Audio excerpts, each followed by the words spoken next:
هبونا بنگهین سربازی و سیخورین ولات ترکیه لسر آخا دهوکی و هبونا فروکین لشکری لعسمانوی و تو بارانکرنا دور نوی پارزگه جیان لپارزگه ها دهوکی نخوش کریه. از نظام عراق کیره عراق دولتک اتحادیه بوچی حطانوی که معسكر ترکا اویال بعشیقه هی اویال بامرنه هی بوچی حطانوی که نعنی چه عراق جيش نینه حمایت حدودت خوب کرد عراق بوچی یا بیدنگه والله گلک حال کری راستی یعنی دوی که اکمین باجر همشین بیجین سر آست عراقی بو گشت و گذاره بس بداخو و بگاوه فروک ترکیه و هرش تو یا وقت خلقی کری یعنی که خلق جازیب زینه برید بیتا حرم کردستان بطایبتی دوی که ام خونه بریم چینه سر آواب چینه ناف بیستانت خدا چینه ناف رازت خدا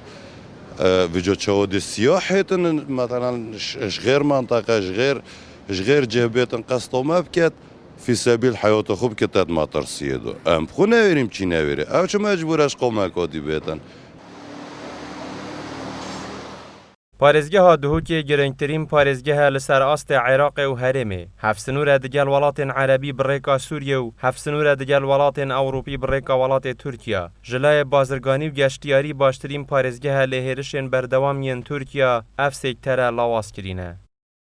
هێرشên تورکیا و دەستدرێژیên تورکیا سەردەڤەرێ و ئەو قەسفات هێتەکردن یا ڕۆژانە و ئەو حالەتê نەفسیە سایکۆلۆجیە خراپیەک و چێکری li serdەڤەرê و bandora wê li ser abûriya vê deverê hat durist bûy ev heker tu teqdîr ke طبعا milyarata dînara طبعا dê ziyanê digefîne herêma Kurdistanê. جبر هبونا جهن گشتیاری و سرنجڕاکێش ساڵانە خەلکی زۆر قەستا پارێزگەها دهوکێت کرد و داهاتێکێ باش دگەهشتا خەلکێ دهوکێ لێ ڕەنگە لەشکەرکێشیە تورکیا ترسێک بۆ خەلکێ دەڤەرێ درست کرد بیت ئێدی خەلک قەستا دهوکێ نەکات. هەلبەتە هەماهەنگی تڤیا بیتن هەبیتن ناوبەرە بژین حکوومەتە هەولێرە و حکوومەتە ناوەندیە عێراقی دیسانژی هەماهەنگی دگەل وا هەردوو حکوومەتە دگەل حکوومەتە تورکیا و ئەف دەڤەرێن سنووریên پارێزگەها دهوکێ تایبەت vê dumahiyê ku ev cihên xelek qest dikete bû taybet meremên guzarî ku şer û pêkdadan li wa ciha nebin û çekdarê pekekê jî bihêne haydarkirin xulvan ciha dîr bêxin çunke cihên jîr û jiyara xelkî ne.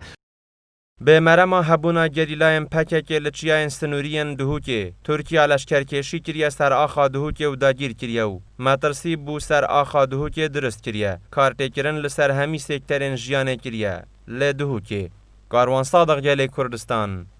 دهوک